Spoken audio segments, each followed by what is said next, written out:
You can now add background art on your page to give it a more unique look and feel, from clean color gradients and contours to animated patterns.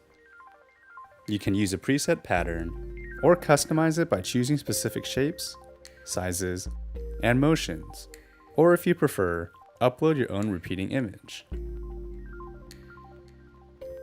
To add background art, in the section editor, click Background, then click Art. Click a tile to preview the art in the section.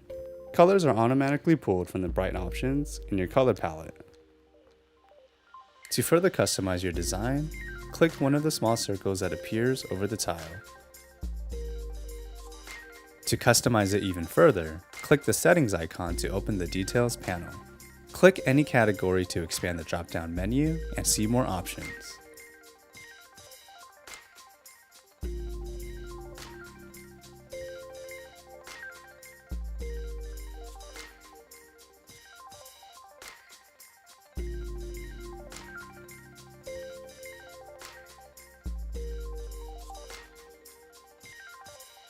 Depending on which setting you choose, you can invert colors or randomize your background art.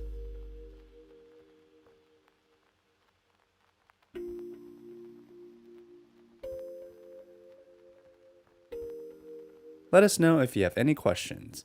We're always here to help.